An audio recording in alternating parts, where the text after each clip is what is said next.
through the chair. Before we begin and welcome the witnesses, I would like to provide a trigger warning. We may discuss very sensitive experiences of sexual misconduct, and this may be cause of distress. If need be, please advise the clerk. It's important to recognize that these are difficult discussions, so let's try to be compassionate in our conversations. I would like to welcome our witnesses. William Chesham, Master Warrant Officer, retired. Helene Le Seclier, if I pronounced correctly, veteran and PhD candidate by video conferencing. Christine Wood, Donna Van Ludsden, Director of the Survivor Perspectives Consulting Group, and Diana Hill Rose, Peer Support Advocate of the United Federation of Canadian Veterans. I will now like to invite Ms. Le Seclier to make her opening statement, and I apologize if I mispronounced your name. You have up to 5 minutes. Mr. Chair, member of the committee, thank you for the opportunity to speak with you today. I appear before you as a veteran who served 26 years in the Canadian Armed Forces, as a PhD candidate in social work, as a chair of the Advisory Council for Veterans at the Chronic Pain Centre of Excellence, as a member of the Women Veteran Council at Veterans Affairs Canada, and as a survivor of sexual assault and ongoing harassment committed by a senior officer, harassment that continued even while I was deployed abroad. A few days before deploying to Afghanistan while I was a captain and a second in command of a company, the brigade commander, who later became a general, sexually assaulted me. Once deployed, the behavior continued. Persistent messages, tracking my movements during an official visit, and even an incident inside the Tactical Operations Center where he pressed his genitals against my workstation during an official briefing.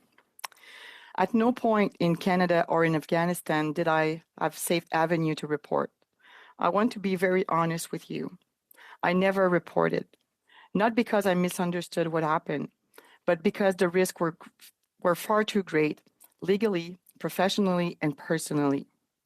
In Canada, reporting him meant entering a system he influenced. In Afghanistan, there was no civilian jurisdiction, no independent investigative body, and no protective infrastructure. For over 10 years, major reports, Deschamps, Fish, Arbor, have identified these same failures: lack of independence, conflict of interest, absence of jurisdiction overseas, inadequate support mechanism, and a culture that protects rank before truth. Bill C-11 does not yet correct these structural gaps. The first issue is independence. A survivor cannot be expected to navigate a process controlled by the person who harmed them. The second issue is extraterritorial jurisdiction. Statistic Canada shows that about 1 in 5 CAF members who were sexually assaulted experienced at least one assault during a deployment. Yet abroad, all the protections envisioned by C-11 simply vanish. The third issue is choice. Survivors must have the right to choose between civilian and military systems at all times, regardless of location or rank. Choice is not procedural, it is freedom. Freedom of our aggressors and freedom from the silence that institutions have imposed on us. But I want to be clear, even with this choice, neither system is sufficient on its own. The military system understands the operational context. The civilian system provides independence and oversight. This is why I believe the real reform must move towards a joint, hybrid investigative system, culturally informed, trauma-informed, independent, and capable of protecting survivors everywhere, in Canada and in deployment environments. To move towards that vision, I offer the following recommendations. Codify a survivor's right to choose a civilian or military pathway, create an independent investigative body for cases involving senior officers, establish an extraterritorial investigative mechanism for deployed personnel, mandate rigorous, standardized, trauma-informed training across the system, and introduce clear enforceable consequences for senior leadership misconduct. Sorry, I have another one.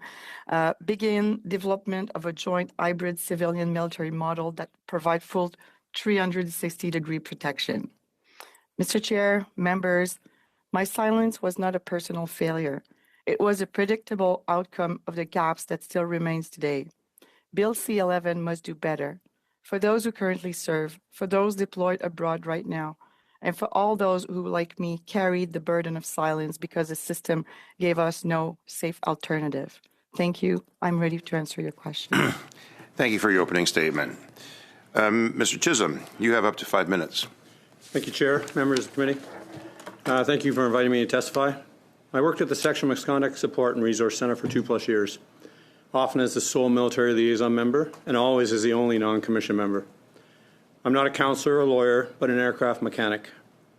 My job as a military liaison officer was to assist the chain of command in negotiating sensitive conversations, help the affected member with military hurdles, and I also assisted alleged perpetrators with the process. I just retired with 40+ years. I've seen a lot of change. I actually lived through the purge in Coal Lake in the early 80s. I've been part of the good change as a harassment advisor and as a military liaison officer. I've had the benefit of shaping some of the new policy, and I know that the military leaders are moving forward in addressing sexual misconduct and all misconduct for that matter. I submitted the SMSRC annual report and the decision tree and the terms of reference for the position I filled. Keep in mind that the numbers in the report only reflect those who have called in to the SMSRC. The number of cases involving the military liaison team was 929 in 4 years. And I'm here to speak to some of the failings. There was work on the decision tree in 2024. I was unable to find anything online that has changed it since the original. But the decision tree is geared towards the alleged perpetrator being guilty, and the revised one was as well. Recent changes to the DAODs removed the duty to report, which has most likely decreased the number of reported cases, but certainly did not lower the number of cases. I'm here to provide a grassroots opinion, and it can be summarized that this bill will not change the conduct of service personnel, and it will remove choice from those who are affected. I welcome your questions. Thank you, Mr. Chisholm. Ms. Wood, you have up to 5 minutes as well. Good morning, Good morning. Good morning, Mr. Chair. Sorry about that. Committee members and my fellow witnesses. My name's Christine Wood. I'm a Canadian Armed Forces veteran and a longtime advocate for military sexual trauma survivors. I have served on the Sexual Misconduct Support and Resource Center's External Advisory Council for the last 5 years. I am appearing here today as an individual with extensive lived experience.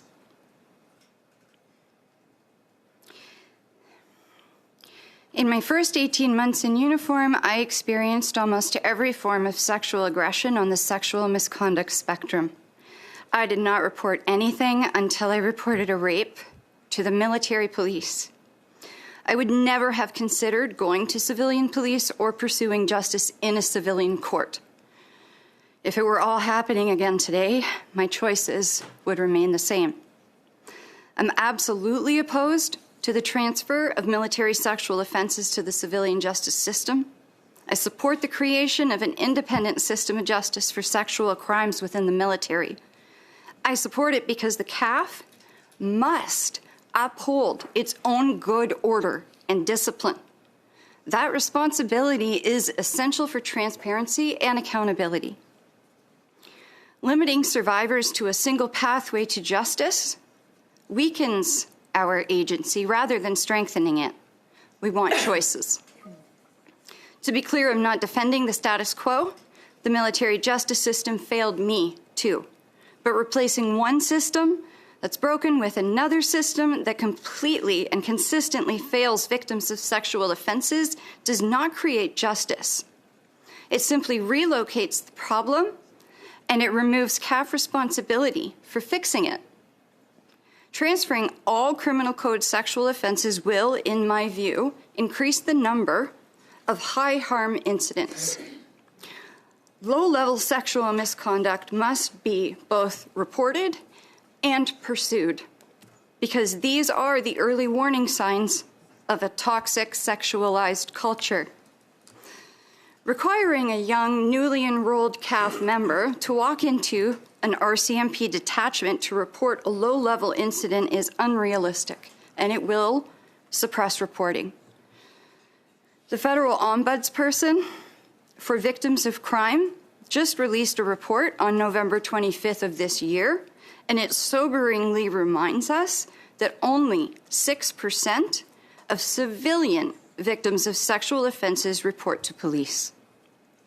Of those reports, fewer than 40% lead to charges, fewer than half of those reach trial, and fewer than half of those result in a conviction. And then, fewer than half of those who are convicted actually receive jail time. It's a half of a half of a half of a half of a half, and I don't know anyone who would want their son or daughter to rely on those odds. My father certainly didn't. In 1986, my dad, Justice Michael Boland, ruled in R. v. Ascoff that trial delays were systemic and institutional. When the Supreme Court upheld his decision in 1990, almost 50,000 cases were stayed. The system was broken 40 years ago. It's still broken, and it's become even less responsive to victims of sexual crime because of R.V. Jordan. Civilian actors, police prosecutors, defense counsel, and judges do not have guaranteed training, resources, or the military cultural awareness required to handle military sexual offenses, and it should never fall to a traumatized CAF member to explain rank or chain of command, deployments or power dynamics, or career consequences to the civilian actors involved. That is not trauma-informed justice. I urge an amendment to keep low-level, low-harm offenses under military jurisdiction. I support adding a 2 to 5 year sunset clause. And finally, I ask for an amendment that allows victims the choice of jurisdiction until both systems demonstrate that justice will not remain elusive and survivors will not remain invisible. Please do not rush this bill. Not enough survivors were meaningfully consulted before the reintroduction of this bill, and too many elements of this complex and wicked problem are being left unaddressed.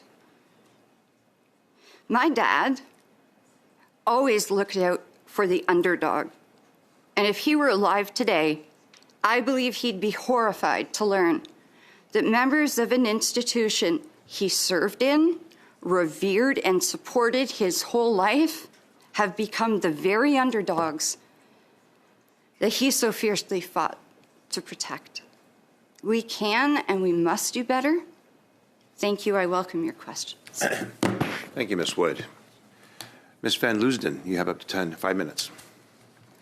Je veux que tout le monde ferme I want everyone to close your eyes. pendant que vos yeux sont fermés. While your eyes are closed, think of your last sexual experience. Think back to the last time that you had sex. I want you to remember the last time, everything about it. Sights, sounds, tastes, everything. Pensez à votre partenaire. Think of your partner. Is it someone you know? Is it a new person? Who took the first step? Who undressed who first? What color underwear was your partner wearing? Do any of them have any scars, tattoos, anything unusual?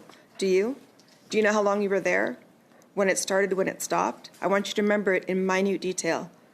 Quand vous êtes prêt, ouvrez les When you're ready, open your eyes. mind, open your eyes. Now imagine if we now made you go around the room and share your last sexual experience. It should be easy, right? It's something that you participated in and hopefully that you enjoyed. It's not a violation. You weren't traumatized by it. And yet we do that with no understanding on how to support a survivor when they do come forward. My name is Donna Van Leusden. I'm a Canadian Armed Forces veteran and the co-founder of a national program that teaches leaders, peers, and communities how to support survivors of sexual violence, regardless of whether there's an investigation, regardless of whether charges are laid, and regardless of judicial income. We teach that a not guilty verdict does not mean it did not happen, and that the survivor's support must never hinge on the outcome of a legal process. That context informs everything I'm about to say. I want to discuss this from the perspective of someone who's lived inside the system, as a survivor, as an officer, and as someone who spent years supporting others who carry similar scars. This bill removes choice from survivors and reduces flexibility. For many years, survivors in the Canadian Armed Forces had limited or flawed options, but they still had options.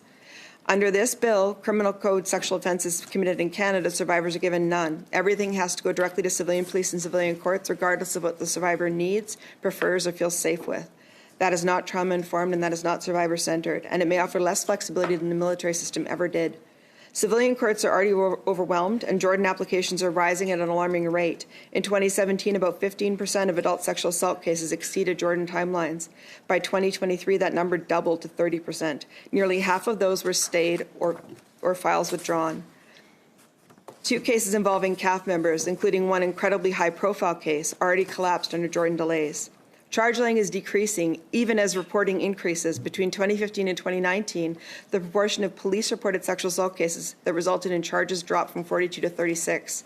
That means fewer survivors received their day in court, despite increased willingness to report.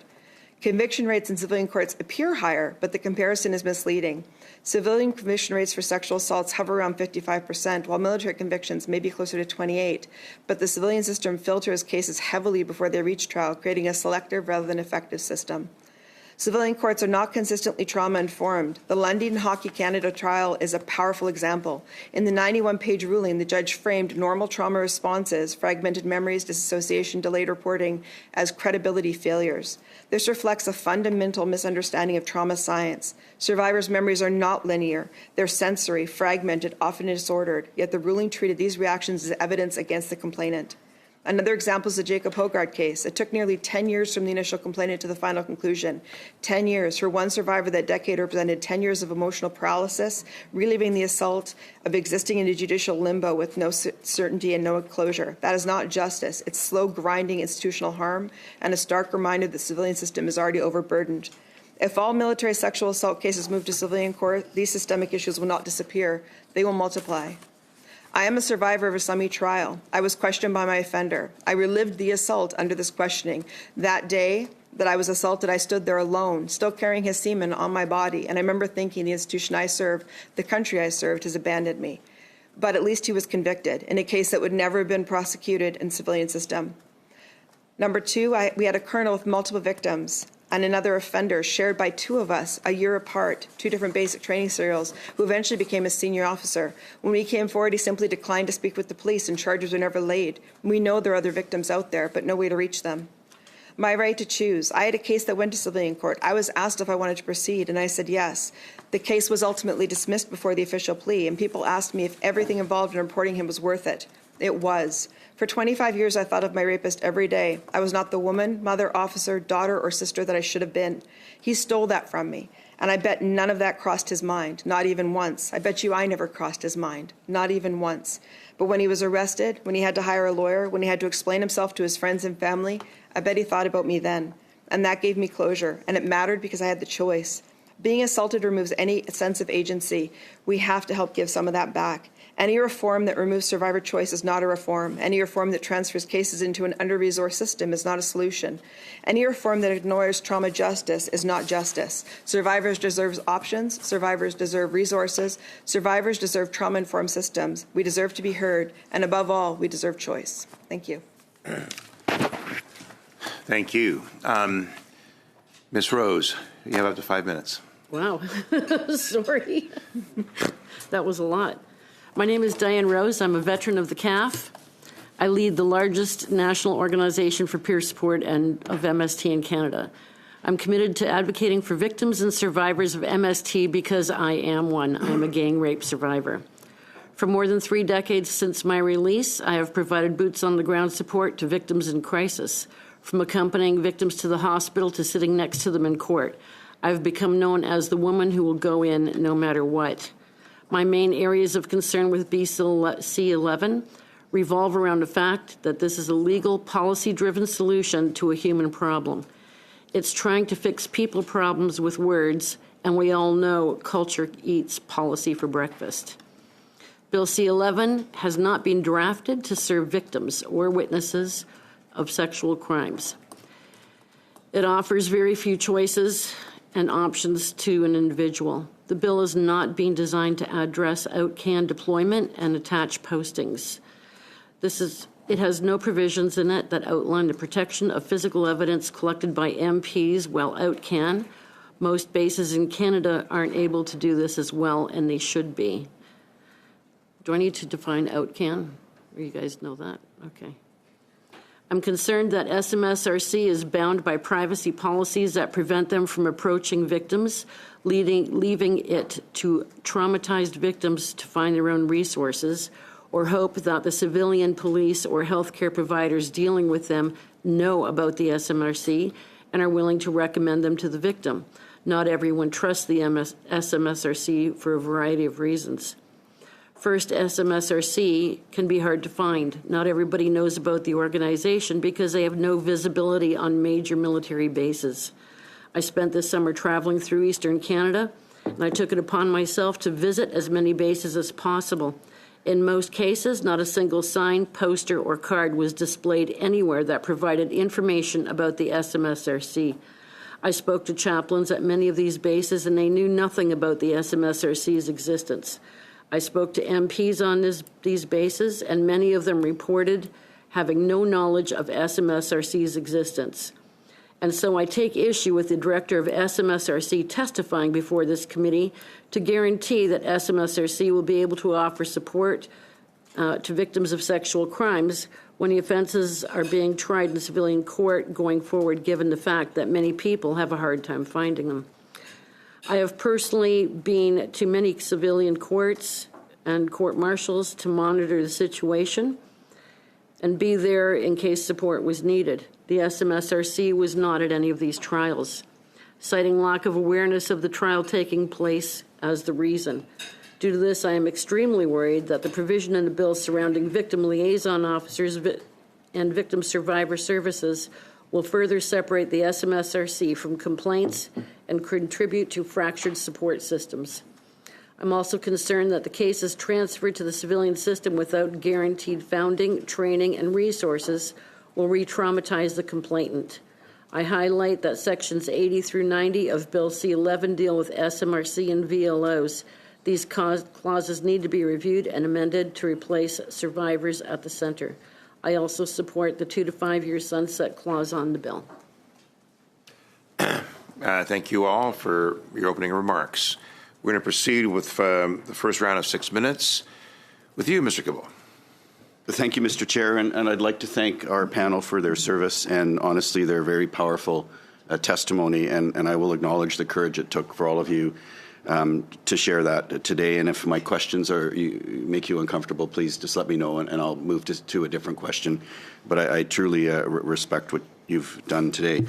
And I only have a few minutes, so I won't be able to ask questions of everyone. But Mr. Chisholm, thank you for the work you've done at the SMSRC. Could you briefly describe some of the duties as a liaison officer and maybe share how many cases you dealt with as a liaison officer in your time there? Yes, sir. So I was mortified when I found out the number of cases involving the MLO, and it is only a percentage of the number that SMSRC call in. But I personally dealt with over 500 cases in 2 years. Given some of those cases are double dipping, where I would talk to the chain of command or the affected member. But my job was almost a template that I was there to help affected members with military hurdles. Could be leave, could be dealing with the chain of command, etc. And a good portion was assisting the chain of command with maneuvering through sexual misconduct and their policies. Because these chain of commands, these commanding officers and chiefs weren't dealing with this every day, thank goodness. And I was. So I would tell them the steps to go through and give them and the affected members choices. Sorry? Just interject and ask, in that process, were victims ever advised of opportunity to progress both civilian and military justice systems in that part of that process? So I believe in the SMSRC that they weren't, but as an MLO, I always told them they have a choice. Were you or anyone at SMSRC ever consulted on C-11 at your time there? No, sir. Okay. And do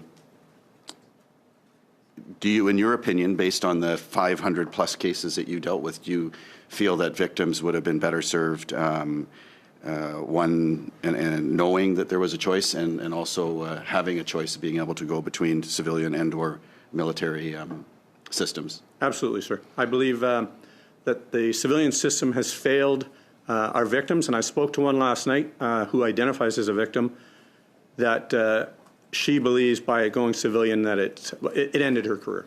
Thank you, Mr. Chisholm. I'm going to change to Ms. Secure, and thank you for your work that you do on the Women's Veterans Council and some of the other organizations, and I think gives you have you spoken to many other victims, and also your own opinion? I would be interested for the committee to know, do you feel that there should be a choice for civilian or military systems of justice? Thank you for the question. For the people I've been interacting with, most of them were either scared to just report, either scared to just share the story and what they've been through. Choice was not offered necessarily. So for most of them that I was interacting with, it was never something they had envisioned. So for me, this is why choice is really, really important, and at all level. Even if we say that now it was always there, that the choice was possible. Some of them never reported like me because they were scared and knew the consequences. So I would say that choice is maybe on paper offered. Is it the case in reality? For most stories that I've heard, it's not the case. Okay, thank you. And I am aware that you've appeared in front of the VAC committee. Can you share how many times you've testified in front of the Veterans Affairs Committee? Thank you for the question. So it's I testified for 4 times. Thank you. And have yourself or any of the other, are you aware of any other people on the Women's Veteran Council, have they been consulted on Bill C-11? Just speak for yourself if that works. Yeah, to my own knowledge, I don't think anyone has been asked a question. Okay, thank you. And as far as you mentioned independence and senior officers in your case, and if I could ask, were charges ever progressed in your case? Were you given that choice to choose between systems? The choices I've made is not to report because it was directly involving my chain of command, and it was, putting at risk my deployment in Afghanistan. There was too many things at stake for me to report, so it was never prosecuted. Okay, thank you. Okay. You spoke of independence and senior officers, specifically in your case. Under C-11, the Provost Marshal will now change to reporting under the Minister, so outside of reporting to uniform. Do you think that this would have made an improvement in your case? I'm asking you specifically because it dealt with senior officers.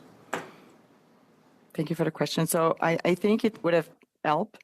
The thing is, what mechanism? There was no mechanism available for me to report when I was abroad. So I'm wondering if it would have made a difference. I'm not even sure, but probably yes. Potentially. Thank you. Okay, thank you. Mr. Kibble, we're good. Thank you, Mr. Chair. I'm sorry. Ms. Lapointe, you have up to 6 minutes. Thank you, Chair. I also want to thank all the witnesses for being here today and sharing your experiences. And please feel free to decline any questions that you're not comfortable with. Ms. Wood, I'd be interested in hearing your thoughts on some of the testimony that we heard on Tuesday from the CAF Provost Marshal, the Director of Defense Counsel Services, and the Director of Military Prosecutions. The Provost Marshal noted that, and this is a direct quote, "The CAF and the military police act completely independently from the chain of command, and it is my belief that victims have confidence in the military police and the prosecutorial service to take their allegations seriously." How do those comments align with your own experience or the experience of those that you work with? Thank you for the question. It's been some time since I went through my experience, and all the changes that have happened recently.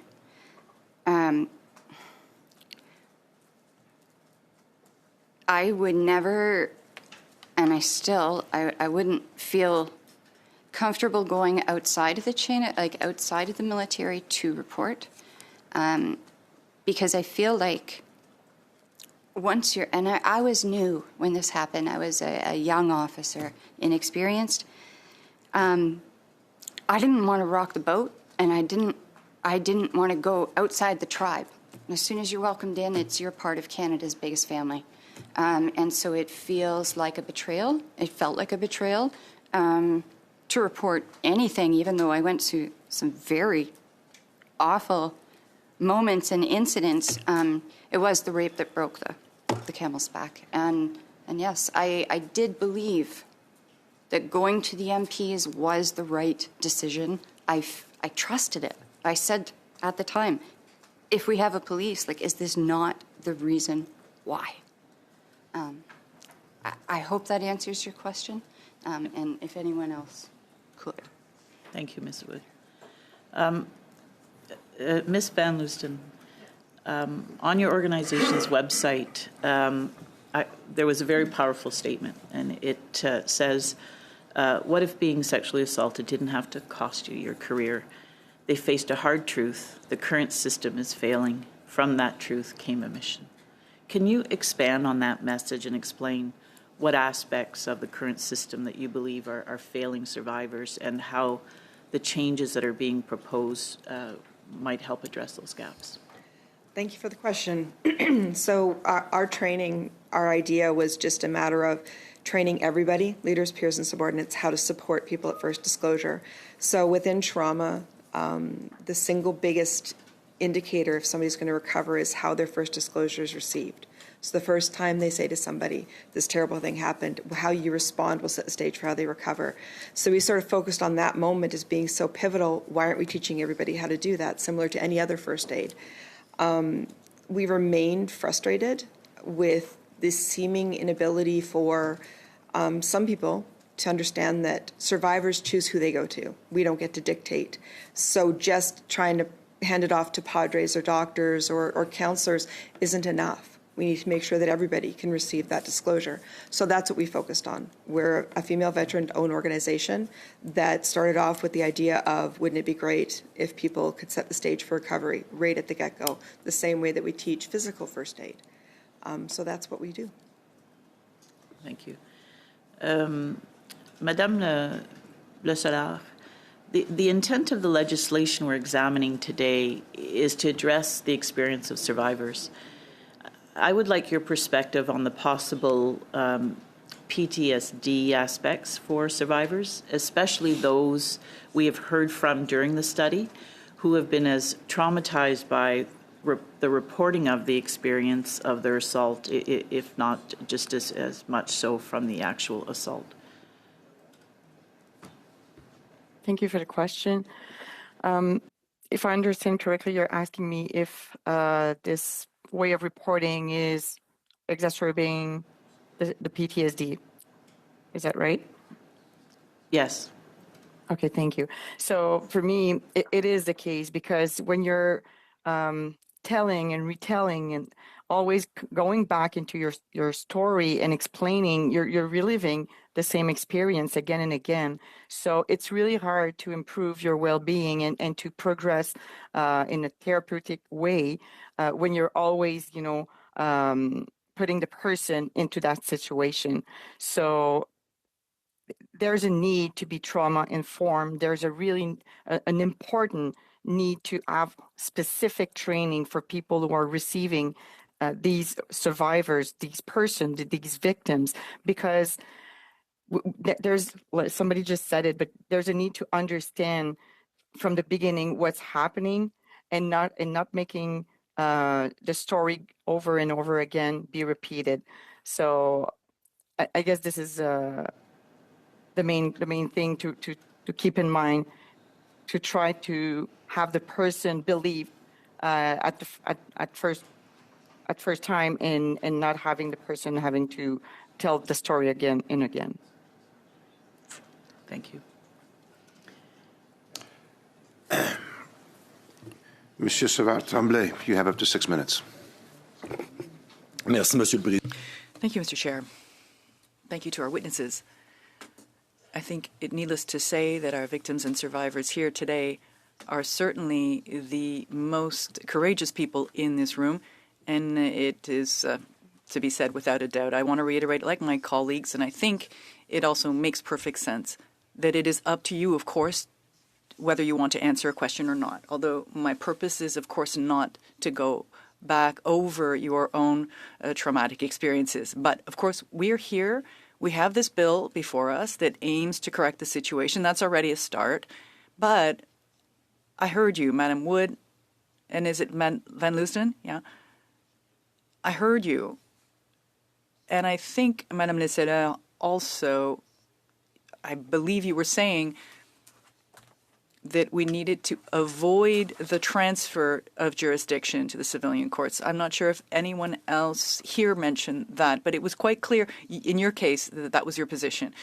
Now we're faced with this bill, and that's a major aspect, this transfer. We viewed it as progress. While we agree that, I as a Quebecer, I can say that Quebec is already quite ahead on this, has its own specialized courts.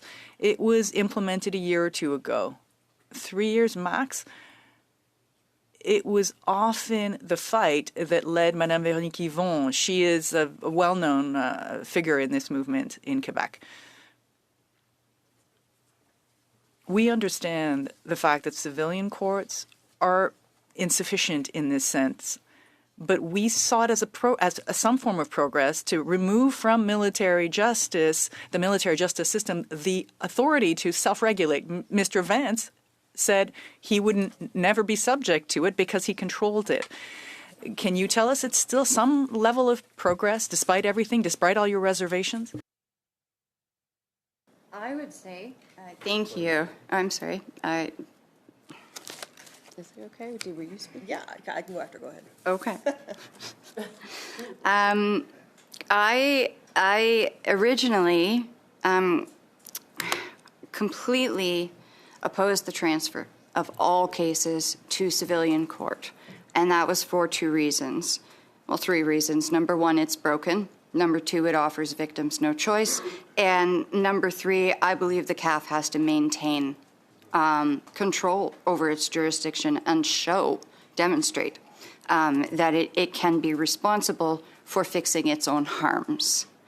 I am extremely interested in this idea of the court that has been established in Quebec.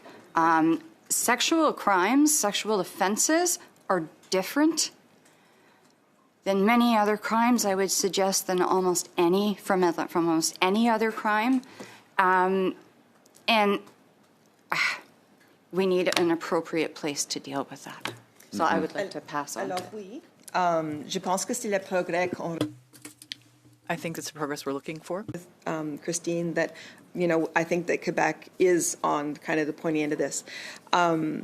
What I would say is that it's about having the choice, having some agency, and recognizing there are some crimes that would be prosecuted within the military system that would not be prosecuted in the civilian system. So I do firmly believe that it's kind of like a mixed thing, but I do think that it's progress, that we're looking at it. I just wanted to touch on, somebody asked me about trauma after the sexual assault. I can tell you my release was in 2022. And I still had a chain of command then that when they asked me to work on a project that invited 2 of my rapists to attend, and I said I didn't want to work on that event because of this problem, I was told that at the end of the day I should be a professional and do my job. So that was as recent as 2022. Thank you. Merci, Madame Le Selleur. Vous avez la main levée, justement. Thank you, Madame Le Selleur. I wanted to ask you as well. You have your hands up. I'll answer in French. I personally see progress with this decision, but as I was mentioning in my opening statement, I think we need to have a system that is joint or hybrid, because the cultural aspect of the forces is important to consider. And we need to self-regulate some actions within military discipline. Nonetheless, the idea of transferring to the civilian side or having a joint system would change accountability. I think it would standardize procedures, and it might better serve and might actually serve as a model for the civilian population or the public. How much time do I have left? A minute? Just one thing that I wanted to add, and my next question is actually more for the analysts and the chair. Often proposed amendments are set aside if they not in keeping with the spirit of the act. And this is just hypothetical, just to get an idea here. Would there be amendments, if amendments of that nature were to be proposed, would that be in order? Just a moment. Si vous n'avez pas la réponse maintenant, If you don't have the answer right now, get back to us perhaps in writing. So unless you have that right now. Si je peux me permettre. If I may, Mr. Chair, I think that's a question that the legislative clerks could answer. Could the question be asked and transferred to this clerk? merci. Thank you. So, on the issue of these specialized courts, 5 minutes. Through you, I would like to rapidly hear from each witness the date, the year of their release from the military. Starting with you, Mr. Chisholm. November 11th, 2024. May 14th, I believe, 2014. 30 March 2022. 2022. 1983. Okay. And Ms. Lescalier? Yes, it's April 2016. Okay, so then, Mr. Chisholm, we heard from the Provost Marshal General that a lot has changed in the last 10 years and that the military police and the whole structure is very well equipped to handle assaults of a sexual nature. In your observations before you released, would you please tell me if that would be factual or if that's what you saw reflected? Thanks for your question, ma'am. In my opinion, the Provost General is working at a level way above the actual level of the workers. And the victim I spoke to last night was embarrassed at how poorly the military police handled her case, which was, in fact, a pat on the bum at work. The military police pointed the fingers at the CO, and the CO pointed the fingers at the MPs. But do I believe they have improved? Since I joined, yes.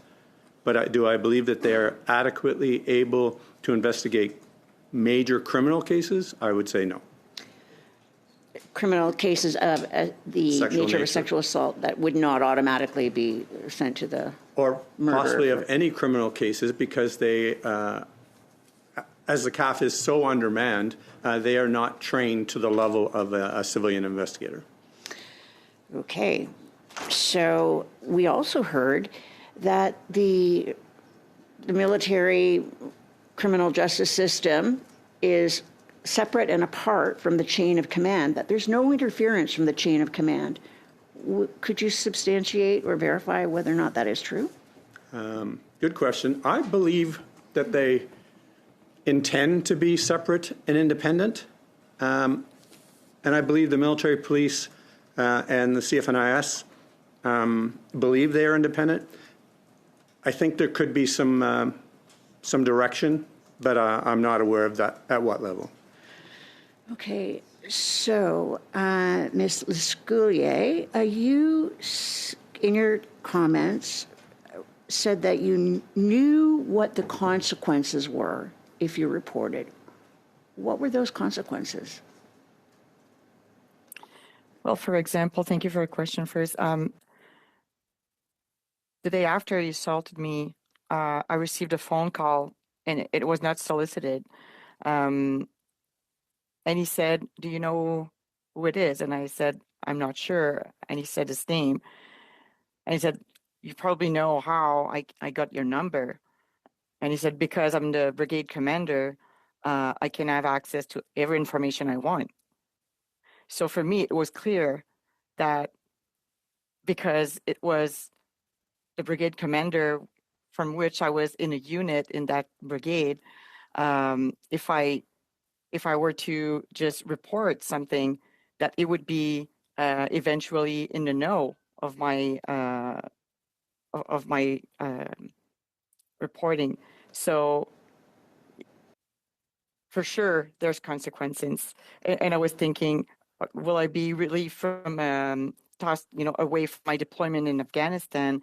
And when it happened in Afghanistan, what would be the consequences? If I'm, talking about a new general, a new appointed general that is coming visiting and as an official person, for sure, I would be, I would be relieved from my duty for sure. Okay, so Ms. Wood, you said that there should be an independent system for dealing with sexual assault. So independent from what or whom? Thank you for the question, ma'am. In my view, and from what I've seen, I like the idea of something similar to, what is it in the States? CNIS? Oh, NCIS, yeah, yeah. NCIS. I envision it being under DND, not under CAF. Like I envision some kind of a Chinese firewall, like something that would separate the two, but still allow for accountability and transparency. Where would the judges come from in this separate system that's independent from CAF and the civilian courts? Right. It's a good question. My impulse is to answer that they should be military judges. I have given some thought to the idea of the DMP, Director of Military Prosecutions, and wondering if there should be a dual role there, an overlap with a civilian authority and the military, and also staggering their terms so that there's continuity going forward. Thank you, Ms. Wood. Ms. Glenn. Ms. Watchorn, you have up to 5 minutes. Monsieur le Président. Thank you, Mr. Chair.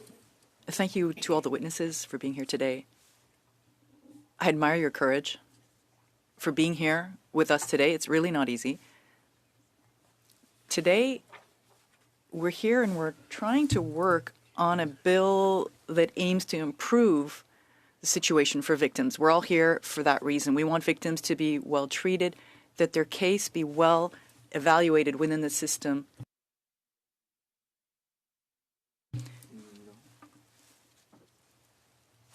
Justice Arbor consulted 14,000 people before making their recommendation to transfer the sex assault cases from these military to the civilian jurisdiction. At the end of the day,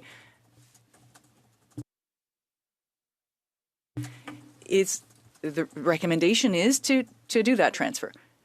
And I have a quote from Professor Megan McKenzie, who highlights this view. I'll read it in English.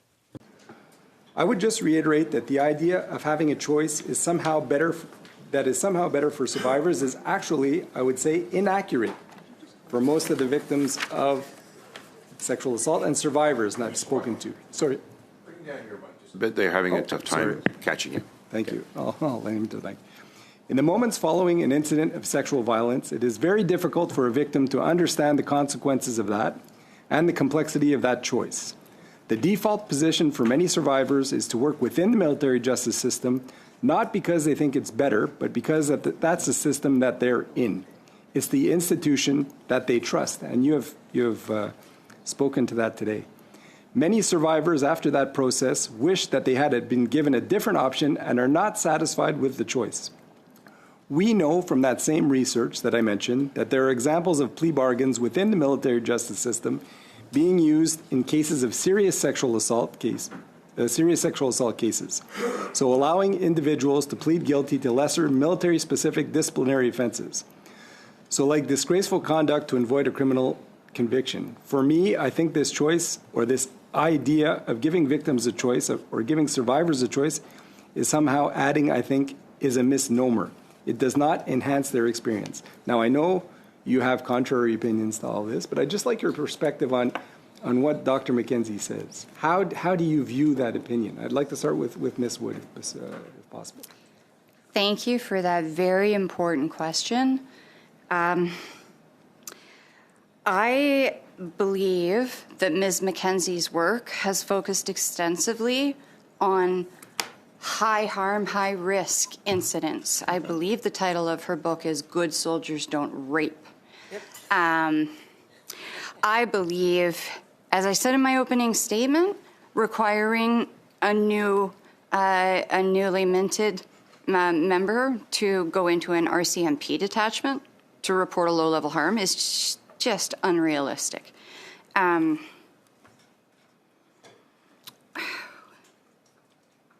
I apologize that I'm not at my best today, committee. I am usually better.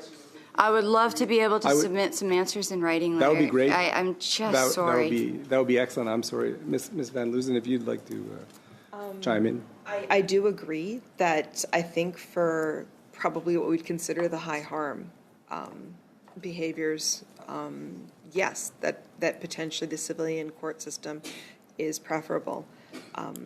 I kind of have both ends because I did go through a summary trial, and it was a case that would not have been prosecuted if it had been on the civilian side.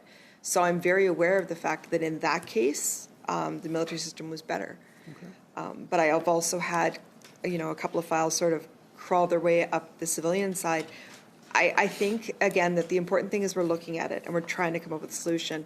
There's not going to be a one-size-fits-all, no. But I think that one of the pieces that's really being missed, and it's the same thing that the CAF itself missed with all of its training, is whatever solution we come forward with, those people have to be trained on how to support survivors through it.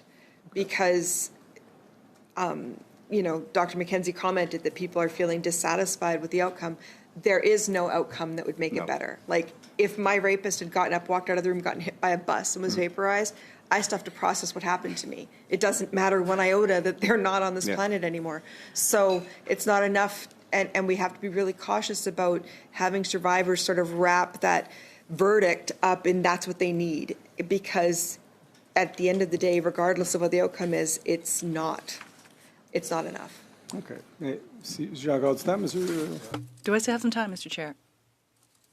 You guys are doing great. And Ms. Wood, your testimony is very much appreciated.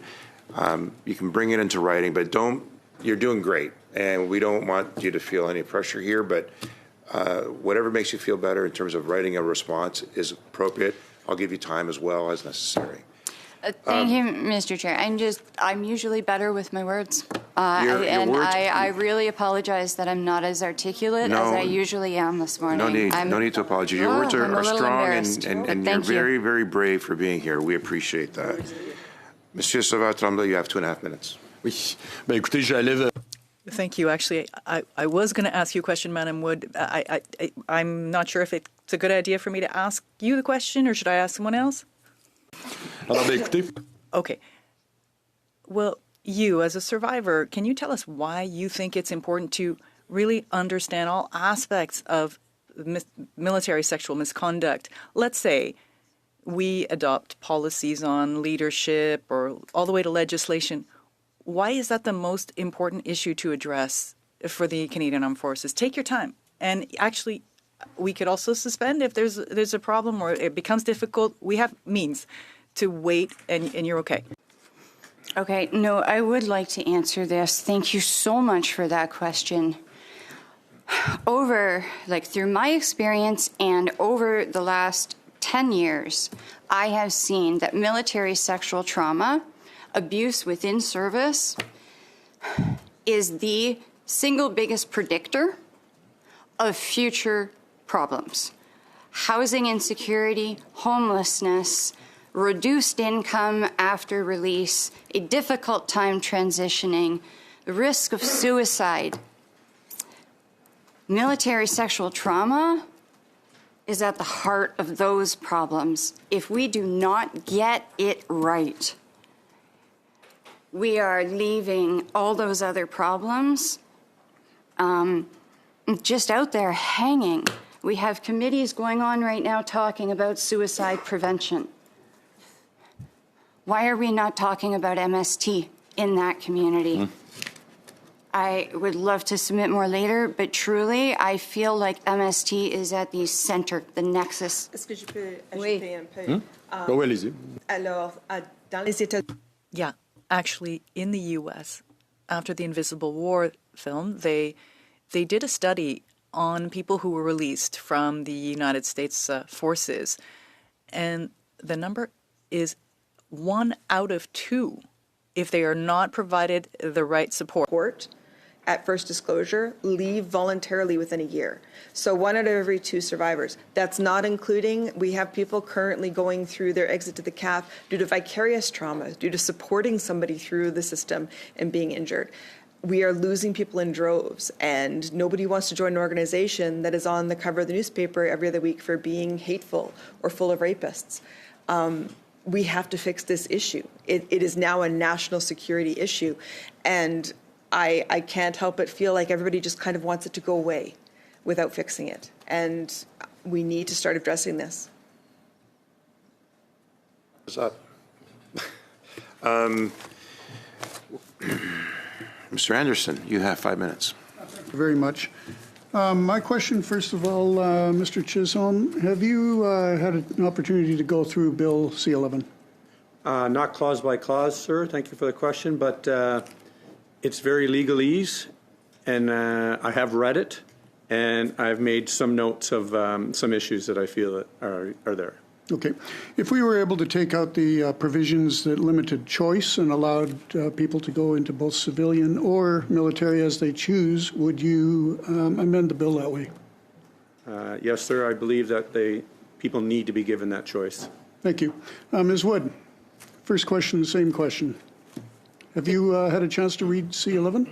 I have read parts of it. I am not a lawyer. Okay, fair enough. Either am I. If you had a chance to remove the provisions that remove choice, would you make that change? I support choice. I would never support removing choice, and I definitely believe we need the sunset clause on this to make sure that we can reassess the scope of this. Thank you, Ms. Van Loosen. First question. I would do 2 things. I would. Have you reviewed C-11? Yes, sorry, okay. I have reviewed it. I am also not a lawyer, but I have reviewed it. I would again add the choice, the option, and the only other thing is that the people that are working in this area need to be trauma informed. Absolutely. To avoid the 91-page decisions blaming the survivors for the outcome. Sure. Ms. Rose. I have read the thing cover to cover, and I went and got the legal dictionary out, and I defined every single word and phrase in that bill. We cannot remove choice. We need to have trauma-informed people responding at the very first level. And, yeah, it's... Thank you very much. And I'm going to take a shot at it. Ms. Chalou? Close? Okay. Have you had a chance to review C-11? I reviewed it, same as the other people, in parts, I would say, because it's very legal-driven. I agree that we need to change the wording and offer the choice. And definitely we need to have also people trained to be more trauma-informed. Okay, thank you very much. Mr. Chisholm, you said something that struck me, and I'd like you to explore that a little bit. You said that, I believe you said that the system is geared toward conviction. Is that, did I misunderstand what you said? No, sir. If you can go onto the SMSRC site and look at the decision tree, that is a tool for commanding officers and chiefs about what avenues to take, there's no way out.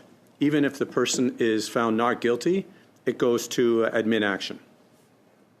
The revised same document went the same way, and in the end, it was actually, I was in policy in CPCC at the end. I kept saying, where is the way out for an innocent person? So both the current decision tree and the amended one are geared towards not an alleged perpetrator, to a perpetrator. Okay.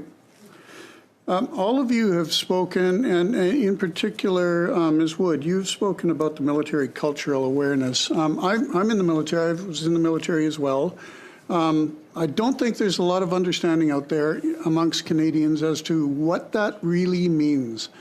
I remember also being a young officer with no clue what's going on around, and in fact walking with a coffee cup in my right hand, which is the wrong thing to do around.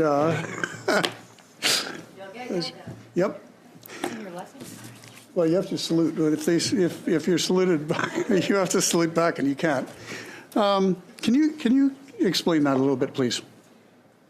Yes, I can try. Thank you for the question. I think this is a crucial part of this. And I'm kind of looking at this mostly from the experiences of my father. As a judge in the civilian court system, he routinely was educated.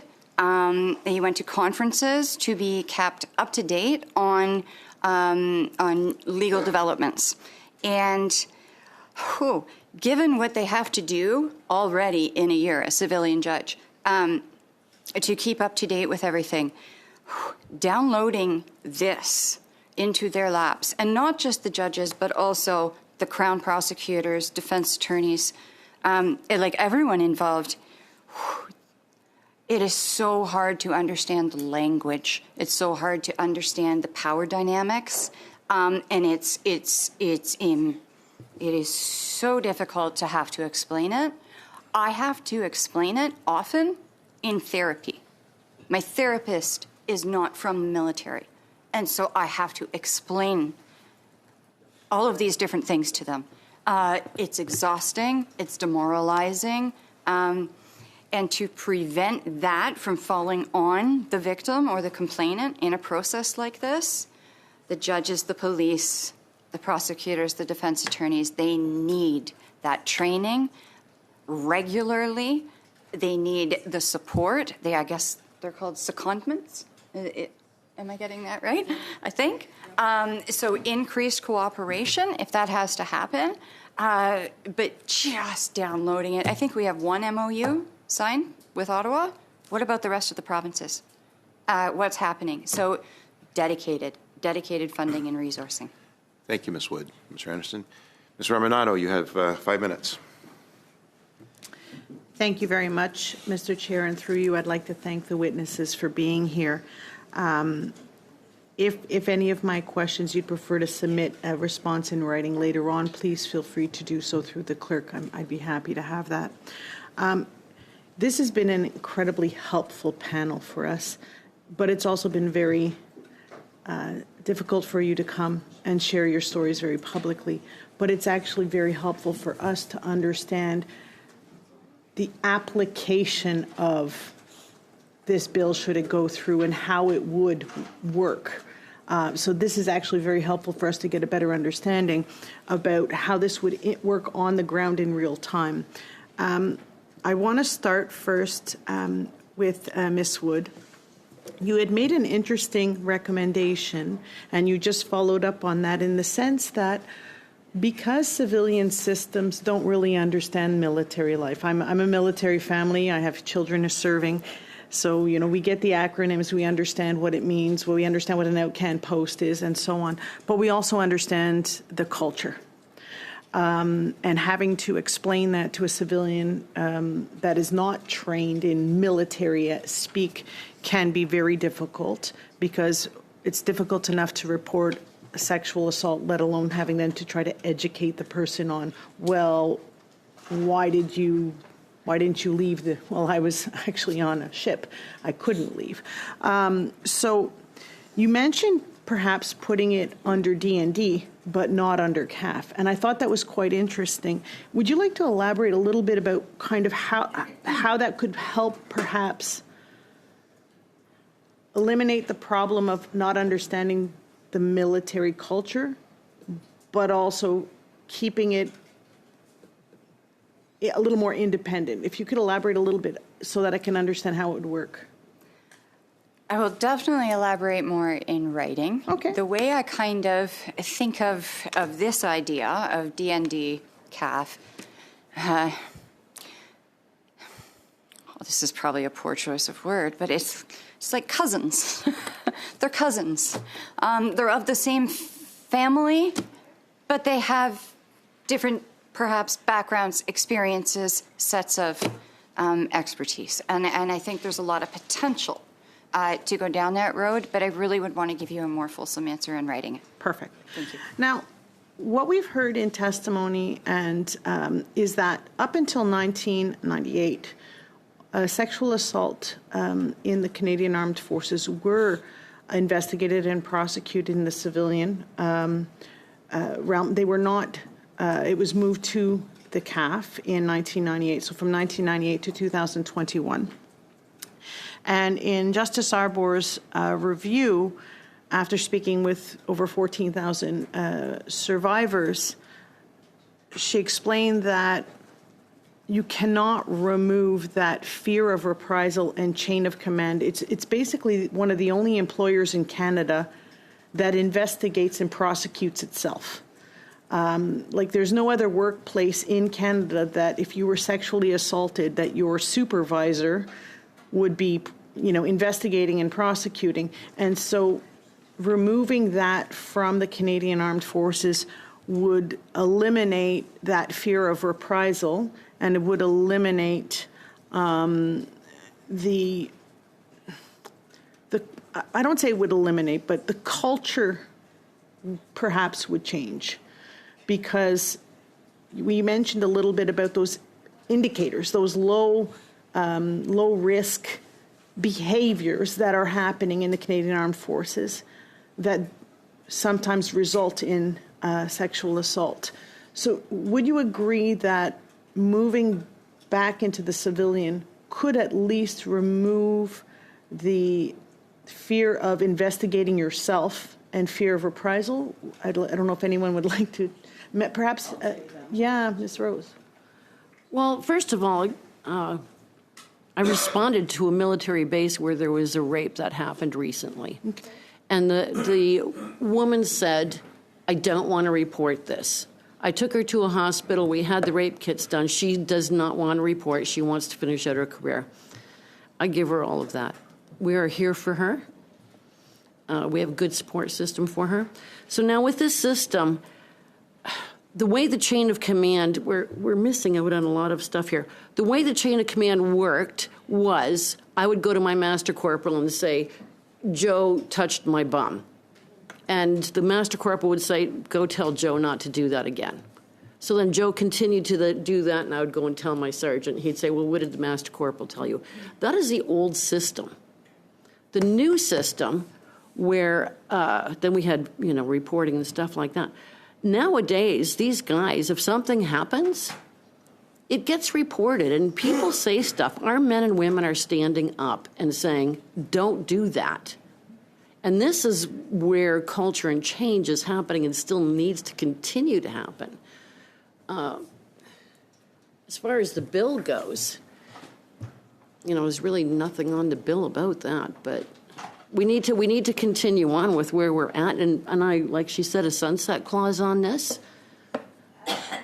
So part of the bill also includes a probationary period, which is something that we hope people who join the Canadian Armed Forces are not going to have bad behavior. I mean, this is what the expectation is.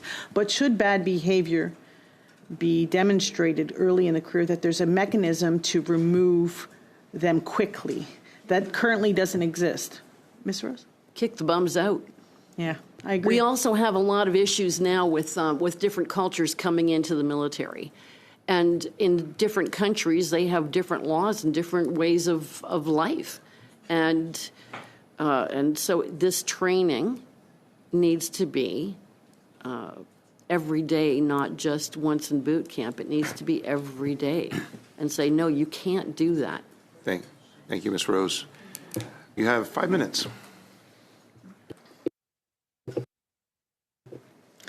Thank you, Chair.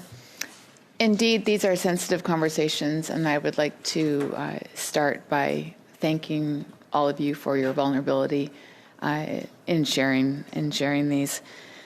In addition, I'd like to thank all of those who may be viewing that are serving or have served, and of course, all of you in the room. So thank you very much. I'd like to just recap. There's been a lot of consistencies in today's testimony. Too much at stake, legally, professionally, personally. Survivors must have the right to choose between civilian and military. Choice of jurisdiction. All stakeholders need to be taken into consideration. Survivors deserve choice. Survivors deserve resources. This bill removes choice. Military sexual trauma is at the heart. It's the nexus of many problems. We have to fix this issue. People need to be trained to be trauma informed. This is pretty consistent and pretty disturbing, and recognizing that we are here today discussing Bill C-11 with its aim to correct the situation. So we're trying to find the median here. I'd like to open up my first question with either Christine, Donna, I'm open, I'm Diane. Can you describe how your experiences were influenced by the system and how you were rooted into civilian or military? So I can tell you the one that I deemed successful because it resulted in a conviction. It went to summary trial, so you're questioned by the accused. That's different.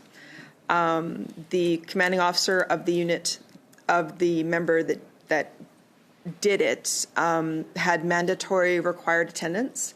So I got to testify in front of 300 of my closest friends. Yeah, it was, and when I arrived to testify, I was sat on a bench in a hallway beside the accused's girlfriend, who spent the entire time insulting and making comments. It was, I would say that the summary trial was far more traumatizing than anything that happened in that room. And Folks, if we could just keep the chatter down a little bit. Thank you. Proceed. Sure. And just to add on that too, because I think it's important when we talk about being trauma-informed, I've been told since by the chain of command that's what doctors and padres are for. I can tell you that my padre approached me the morning after my assault, and when I told him I'd had bad dreams that night, he responded with, "Am I sure I wasn't sexually aroused by the experience?" And that's supposed to be somebody that you're supposed to be able to go to for counseling. It's really important that we do the best that we can to get this as right as we can because of the amount of harm that is done when it is not done right. Thank you for sharing.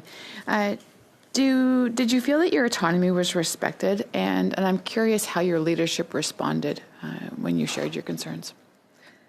My leadership responded, I was a public affairs officer, so I was a one of. The one sexual assault happened on exercise. I began receiving media calls about my own sexual assault and was told that I should write the lines to respond to the media. And when I replied that perhaps I wasn't the right person, the response was, at the end of the day, we expect you to do your job. Wow. And from a timelines perspective or a transparency perspective, how did you feel about that? I felt that I was fairly well informed on that one, and it happened pretty fast. The assault happened in May, and by August, they had the summary trial. So that's how fast it can happen.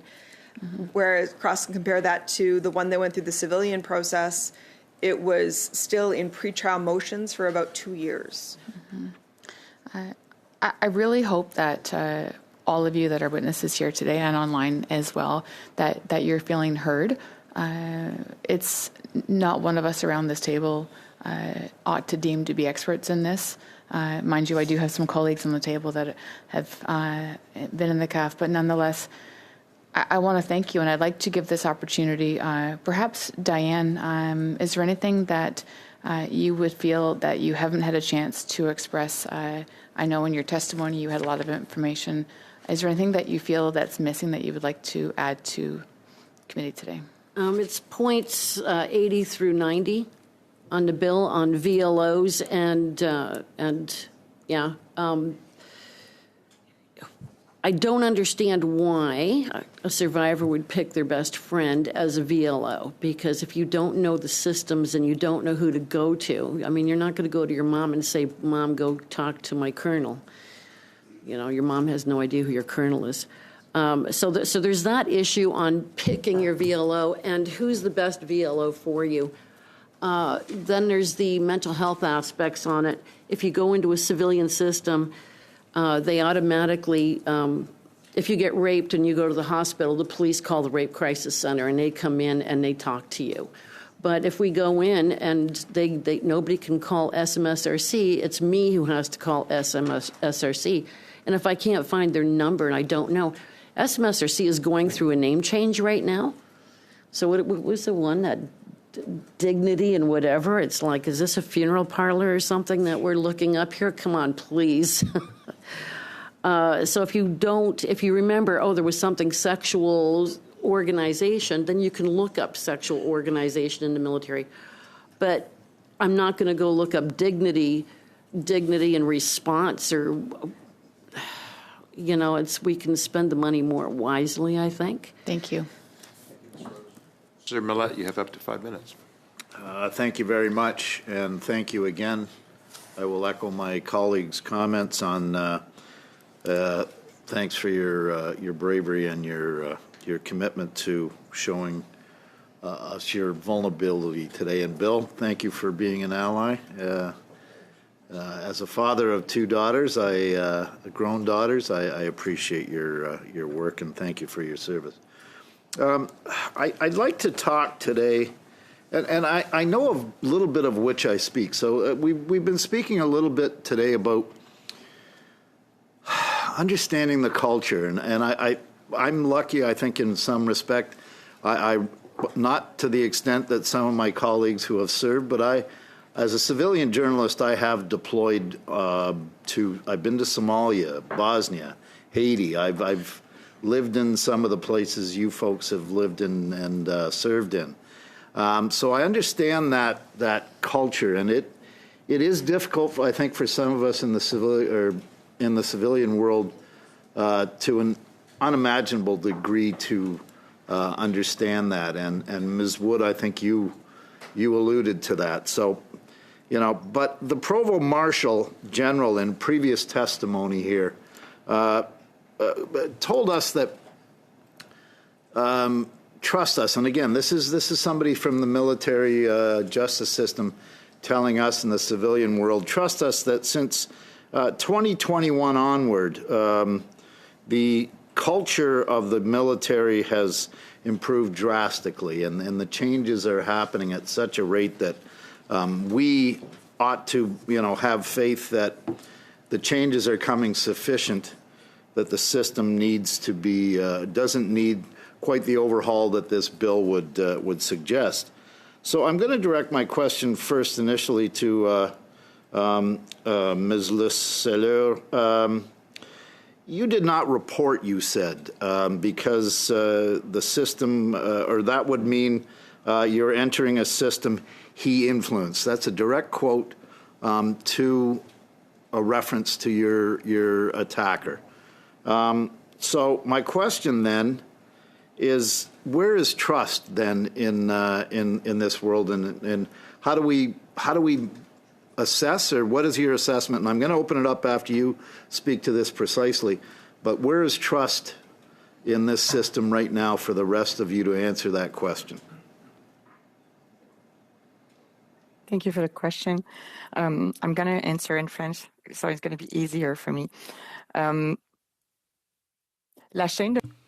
chain of command requires loyalty. Also, it requires confidence. But when you see that the high-ranking officers can act in these ways where there's no genuine punishment, nothing demonstrated, there's no deterrence either, I think it's very difficult to have full confidence in the system. So confidence has more to do with the support from your peers or people supporting each other, but it's not so much towards the chain of command. So the fact of not reporting, as far as I'm concerned, was mostly to protect myself. Would I have been believed? That's the first question.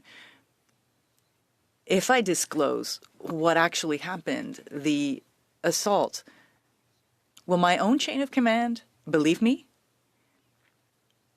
So this whole notion of confidence, when you see that certain things happen, but nothing is done about that, it undermines it. And actually, it destroys our confidence.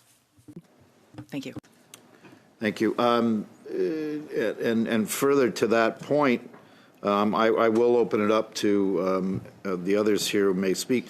Madame Justice Bro reminded us in her report that even the perception, I believe, of the change of command influence in the military police is enough to break that trust. So she also said that the fact that the military police wear the uniform that the chamber of command, or the chain of command does, is enough to make them to be perceived to be part of the chain of command or close to the chain of command. So my question to the rest of you is, where or how do you suggest is this a culture change or is this it's a structural change? I'm trying to get my head around this because of the uniqueness of the chain of command and bringing that complaint in what is perceived to be a chain of command structure. So I think that transparency and communication has to be the first, action. If we can get to the point where everybody within that chain of disclosure operates from a position of belief. And when I say that, I don't mean that they automatically assume that the accused is guilty. I mean that when they are meeting with somebody, they support that that person is traumatized. They can see that that person is injured. And that support is the position that you start from. Because if you start from there, everything else can fall into place. So I think that over-communicating, so being really transparent about everything and coming from a place of belief. The military hasn't always found that easy, right? Because generally speaking, we do things a certain way and because that's the way we've always done them. But even up to and including a very simple example, I got a call from somebody who said they were supporting a survivor. They needed to send a significant incident report up, but the survivor wasn't in a position where they were ready to disclose, what should they do. And I said, talk to the survivor and show them what you're writing. And they sort of went quiet for a second and they said, that didn't even occur to me. And I said, it's a way of giving them flexibility within an inflexible system, right? I think that we need to make sure that we don't have things like accused going to court in their uniforms. Because even though, and ultimately found not guilty, and I'm not getting into the weeds on that, but the visual of watching a senior officer going to court in uniform to defend themselves against allegations, and the judge in their comments even said that they believe the survivor, they don't believe that that was necessarily the person that did it. That sort of stuff has to stop because it undermines everything that survivors are out there suffering. Thank you. It's an excellent point. Can I just one? We're over time quite a bit. It's not a question. It's a public service announcement. Just quickly, if anybody is listening, there's a 24/7 anonymous telephone number for the SRC, and it's 1-844-750-1648. Thank you, Mr. Chair, for indulging me. Monsieur Savard-Tremblay, you have 2.5 minutes, and I'll give you a little extra to make up the time. Oui, merci. Thank you. Madam Wood, we've understood your criticism of the civilian courts. You're saying that the civilian courts are not really suited to this, and we understand your logic. You're in favor of a free choice for victims. You're also mentioning a clause, a sunset clause, that after 2 or 5 years, all of this could be revised. How would we do this? Would it be through a poll from victims on their satisfaction? Would it be a look at the deadlines, a look at the results? Every 2 to 5 years, what are we actually looking at to determine if it's working or if it's not? Thank you for the question, sir. Okay, this touches on a lot. In terms of having a sunset clause and how that would work, in my mind, if we say there's a 5-year sunset clause, at 3 years, we're starting to collect all the report and collect all the data. And that data must include more than the outcome of the trial or whether charges were laid. I think those reports have to include all of our demographic information, including rank and unit and the location of the assault. And I think that data also has to include a sense of satisfaction or a sense of justice as reported. Donc, sous forme de sondage auprès des victimes. So as a poll for victims? As a poll, in the form of a poll for victims? That we would send them a questionnaire? That would be one option. But the other way would be to say, did that person... volontairement, ou est-ce que... Did they leave voluntarily, or did they go to... Their case go to DIMCA? They've been on 3 TCATs. There's a couple of different ways to look at it. I agree with her that it can't come down to just like conviction rates because, again, you can have a not guilty and still have a survivor that felt really supported and felt like they had their back, and that's a healthy outcome. Et qui sera en charge? Who would be in charge of doing that kind of assessment, do you think, for it to be impartial, for it to be fair and neutral? I'm talking about an evaluation not of victim satisfaction, but of the effectiveness of the transfer after, let's say, 2 to 5, between 2 and 5 years. I think it needs to be an independent process. Like somebody who's well outside, they need to have military culture knowledge, but somebody outside of DND and outside of the CAF needs to be able to look at it holistically and critically. Oui, parce que... Yes, because the CAF is a small world. So even when you have military judges that are outside of the, they still are, you know, their roommate from RMC is an accused, that kind of thing. So yeah, it needs to be somebody independent, but somebody that can do a thorough look at the outcomes. Thank you, Mr. Chair. Mr. Chisholm, we heard a question earlier about Canadian Armed Forces members being... Sorry, I'm not sure what you're pointing at. Microphone. Il fallait ouvrir le microphone pour qu'on comprenne quelque chose. It was on Là, c'est fait, mais... It's okay. It's resolved. Maintenant, ça va, mais ça l'est. Now it's fine. The mic needed to be on. Thank you for your generosity. Mr. Chisholm, we heard a question about Armed Forces members' cases being investigated and prosecuted by their supervisor and immediate chain of command. My understanding is that, of course, it would be reported to their supervisor and chain of command. In the 500 cases plus that you dealt with, would you say that they were investigated and prosecuted by their chain of command, or was that done by the military police and the DMP, et cetera, outside of their chain of command? Good question, sir. I think the low-level stuff can be investigated by the chain of command well, but generally, and I don't like low-level, high-level, but most commanding officers, if they feel they can't be independent, will get somebody from outside their unit to do the investigation.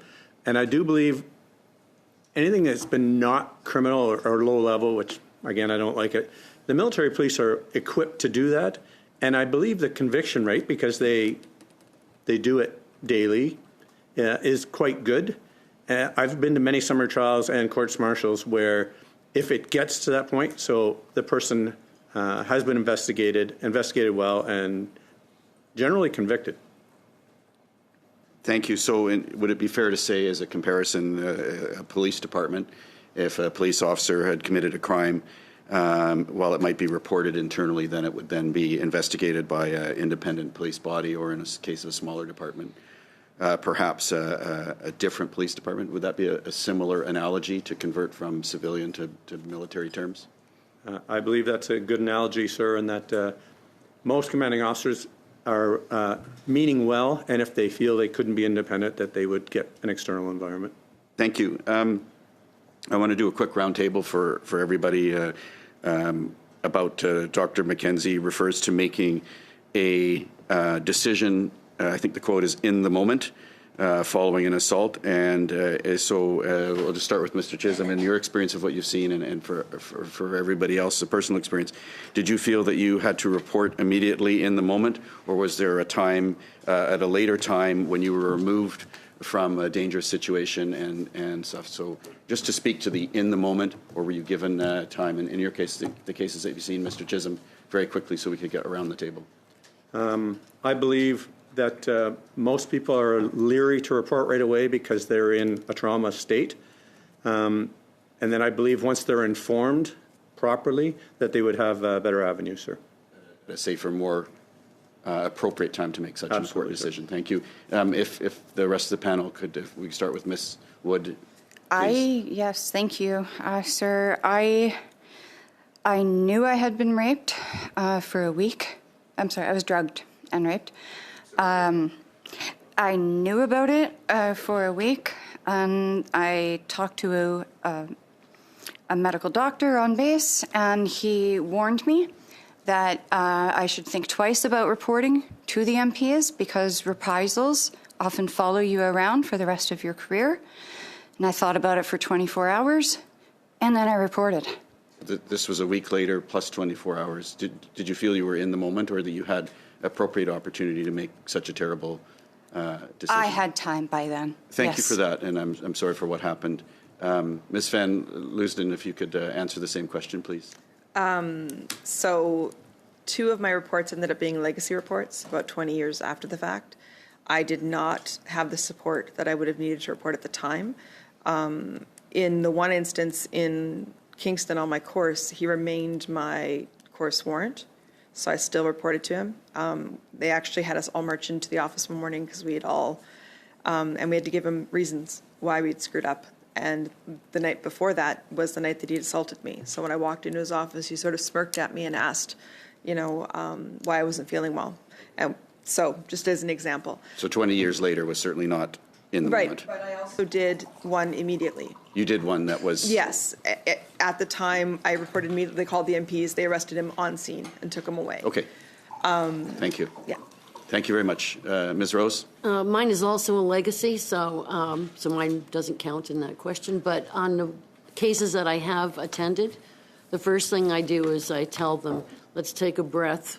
Let's get the medical stuff done. Go through this. I'm here with you. And then usually within 3 to 4 days, they're making decisions. Thank you, and I respect that. I think that's very good that you're counseling people to that, and I'm sure it's appreciated. Ms. Schuller. Merci pour la question. Thank you for the question. It happened twice in the same evening. There was a person accompanying me, and I disclosed to that person what happened. And I was deploying 3 days after, and he did ask me, "What do you want to do?" And I said, "I cannot do anything because if I disclose or report right now, I might be taken out of the deployment because of all the legal thing." Thank you. And I guess, in your case, I'm out of time. I'm sorry. No, we'll have another round for all of everyone's Ms. questions. Lapointe, you have up to 5 minutes. Thank you, Chair. I will cede my time to my colleague, MP Idlout.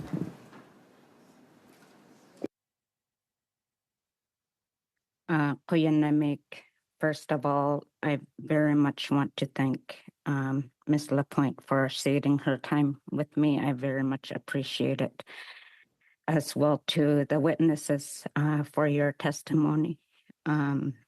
You really have gone up above and beyond your duty. You have done so much for our country, not just wanting to serve, but to continue to be witnesses today of having to add a burden of offering solutions in this system. I think that you've been placed in a very difficult position to be both victims and to provide solutions to our study. I think that we have to share so much how much we appreciate the willingness for you to be so courageous I'm just thinking about other people who don't have to offer solutions when they are injured, when they are traumatized, like people who go into emergency rooms with broken arms. They don't need to offer solutions. They don't need to think about what needs to be fixed. They automatically get the service that they deserve, the health care that they deserve. And we need to reach that point for victims of sexual violence. We need to reach that point where we don't need to ask victims to provide these solutions. So I really hope that we do get to that point. And with your great knowledge, your willingness to serve your country, I hope we do move forward in that way. Having said that, I would like Ms. Diane Rose and Helen to maybe answer my questions. My one question, and it's regarding the victim liaison officer. I think that that is something that we all need to make sure becomes part of the whole system.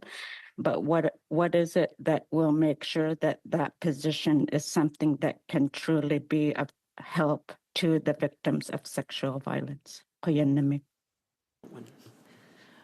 First of all, it can't be a 25-year-old girl who just came out of university and says, I understand what you're going through. We need more of a mom figure there. And as I've been told by my sisters, that I provide that mom figure in all too often, when they come walking up to me and I hold them and I hug them. It's something that's needed. A VLO needs to be able to not just understand the trauma, but be that figurehead for the person, be able to know the system enough to be able to guide them through it, get them to mental health right away, because the faster you get to mental health, the faster you start healing, and the easier the case goes. It's very important to have, just don't give me a 25-year-old girl who tells me she knows what I'm going through, because she doesn't. And Helen? Yes, thank you. I guess for me, it's also about education. We still don't talk about this anymore enough. I think it's not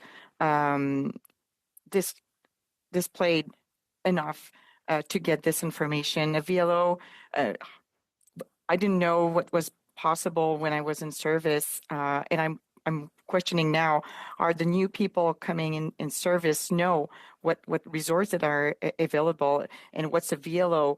And I agree with Diane, it needs to be someone that is going to be representing experiences and also knowledge about sexual trauma. So I guess, yes, for me, education is still a big part that needs to be happening. Thank you so much. I will give my time back to the Liberals. Thank you. We only have 30 seconds left. Ms. Lapointe. No, I'll see. Ms. Gallant, I'll give you 5 minutes. Thank you, Mr. Chairman, and all through you. With the brigade commander being the perpetrator, and this is to Ms. Lescalier, you implied that your career path would be impaired or ended.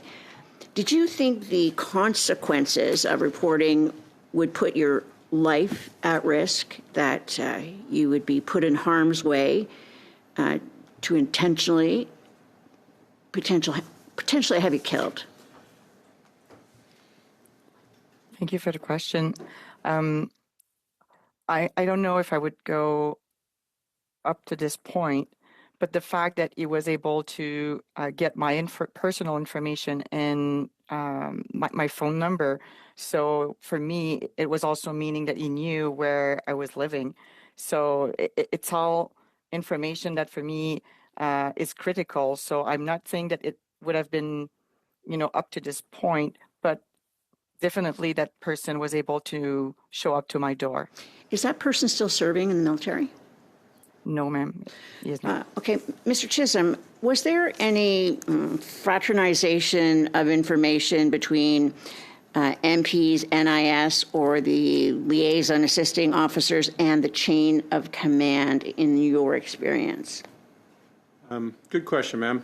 And I think it's a fact that people need to know. in the SMSRC right now, the military police liaison officer position is vacant. And the SMSRC counselors who I still talked to yesterday don't have that advice right now.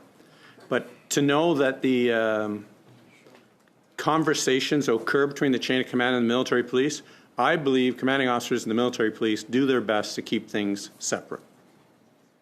Okay, so there's no sharing of information even between the lawyers and the chain of command.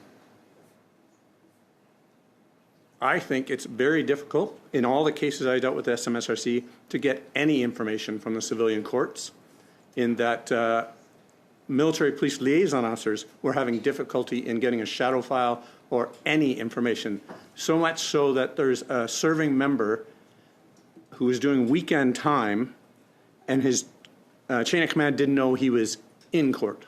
What about the military court? Was there any chance that there were conversations going on between the lawyers and the chain of command?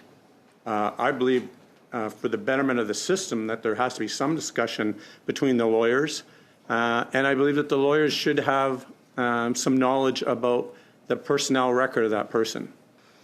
Okay, was the principle of unlimited liability ever raised as a way to discourage any of our witnesses from reporting? So, Ms. Wood?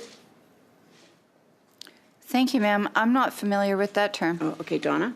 I'm sorry, can you say that? I was thinking. Was the principle of unlimited liability ever used as a rationale for you not to report? I can tell you that I have friends and colleagues that reported. I'm thinking of one in particular that was in the Navy and was told flat out that it would be very easy for her to have an accident. I didn't hear what you just said. It would be very easy for her to have an accident on ship. Okay, and all right. Yeah, so there's definitely been incidences like that. Okay. Yes. Diane, have you heard the term? I heard something a couple of weeks ago. If my Moby's missing, I know I'm going overboard at 3. Moby is it's a transmitter that Navy wear on their uniforms. So if they hit the water, it goes off, and it's a beacon. So you know if your Moby's missing, you're going overboard at 3 o'clock. And that's quite common in the Navy. It's you can't talk in the Navy. You just can't. You can't. You're gone. You're done. And in Afghanistan, I've heard many cases of fear of being fragged. Fragged? It's yeah. The fear of being eliminated by your own people. It's being in the military and being a survivor was trying to find a balance between recognizing that you need to be able to trust your leaders and your peers with your life, but you can't trust them with your body. And Ms. Lescalier, were you ever told, well, you've got unlimited liability, the military, whatever happens in the military isn't their fault and don't report? Or was it implied in your case? I think it was more implied than told.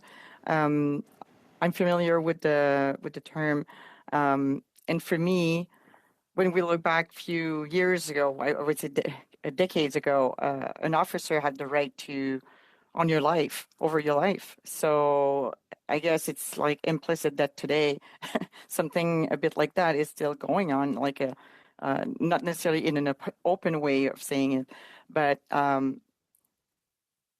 unlimited liability is about also excellence, honor, and when you see your superiors acting against that, then you're questioning this terminology, this principle that is driving our service.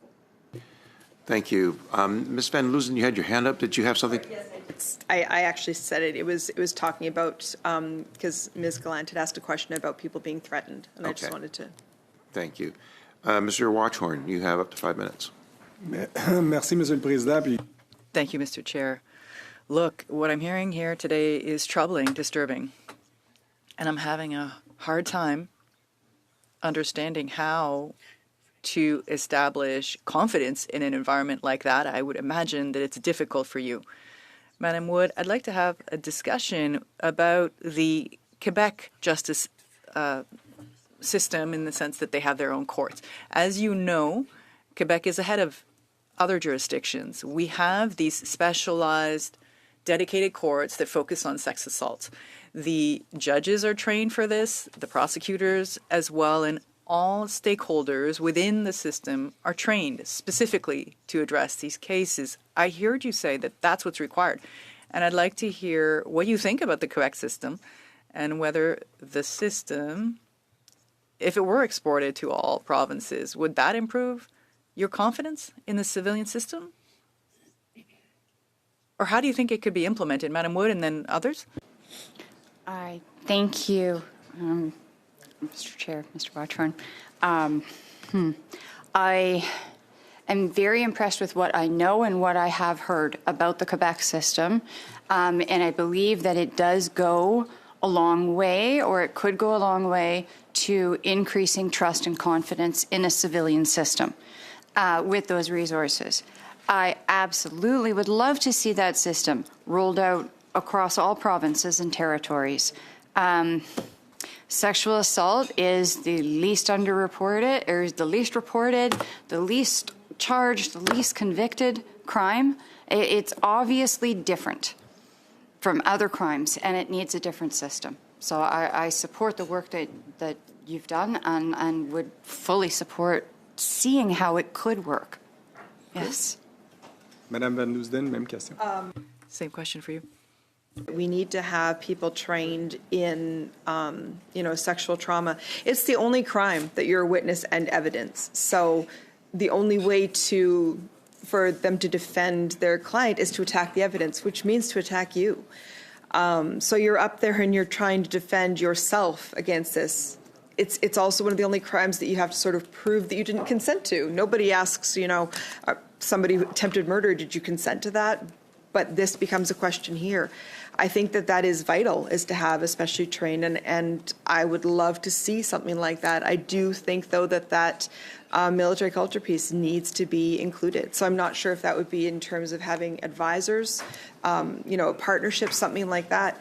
But it is a different world. It is something that not a lot of people know and understand, that having somebody that can order you into harm's way, you're also your rapist, is a different experience altogether.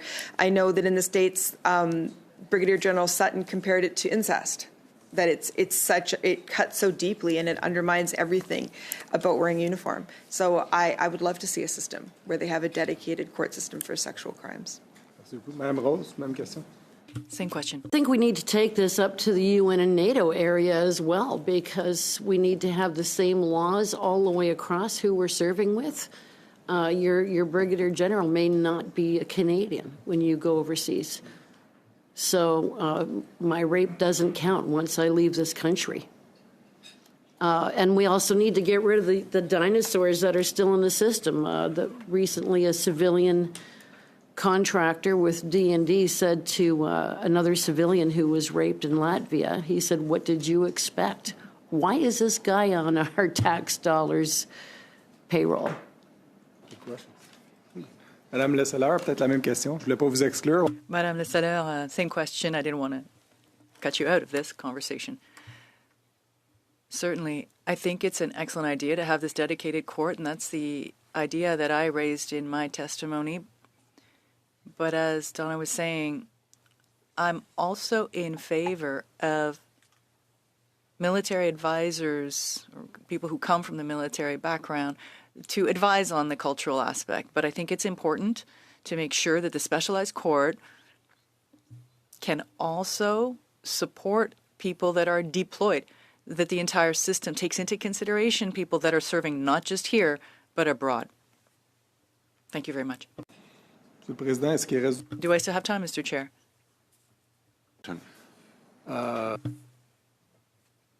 I'd like to hear, Mr. Chisholm, you haven't had much of an opportunity to speak to that point, on the Quebec system that could be implemented potentially. Do you think this is a model that could be beneficial to victims?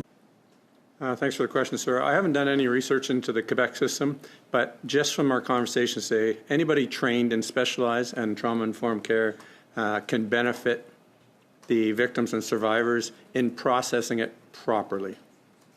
Merci pour la réponse. Merci, Monsieur le Président. Thank you. Thank you, Mr. Chair. Mr. Savard-Tremblay, we're almost done the evening, or the morning, I should say.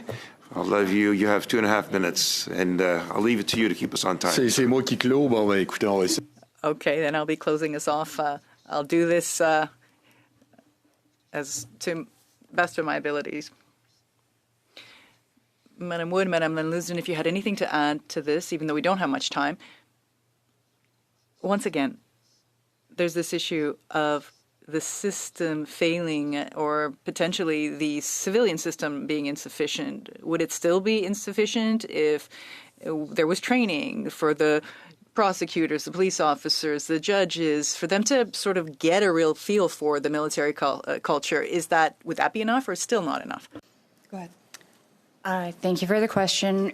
From what I understand, it's not just a matter of training. It's not just a matter of money. I believe the figure is that there is 1.3 judges or like a professional court staff to deal with every 1 million people in Ontario. So like there are not enough judges, there are not enough courtrooms. It's more than just the military cultural awareness training that would have to go into it. I'm sorry if I'm missing the rest of the question. Alors, c'est bon, il n'y a pas de problème. Yeah, no problem. Yeah, but do you think it would still be worthwhile? I mean, I would imagine it can't be a bad thing to get that. Of course, it's worthwhile, and anything we can do to increase trust and efficiency is great. Yes. So really, it's a question of resources. I do think that having a specialized court is key. Again, partnering sort of best practice civilian side with military understanding, also key. At the end of the day, my goal is to make sure that survivors that choose to go through the system do so not only with full awareness, but with all the support that they need. So that regardless of the outcome, they feel like they can put a period. They feel like they've got some closure on that side of things. Right now, we're not there. So let's get there. C'est bon, merci. J'ai plus de questions. Thank you. I have no further questions. I thank all the witnesses for coming forward and presenting, and I know how sensitive it is, and I appreciate your candor, recommendations, and suggestions. And we all want to make this better for the victims, especially, and we want justice to prevail throughout. So we want the systems to work as best they can. And I appreciate the engagement by members from all sides and staff who are all very concerned about the well-being of the military, but also those that are working and serving us every day. So congratulations to all of you. Ladies and gentlemen, with your permission, time is almost near. We're going to suspend. All right, so sorry, I adjourn the meeting to allow you to go to your next meeting.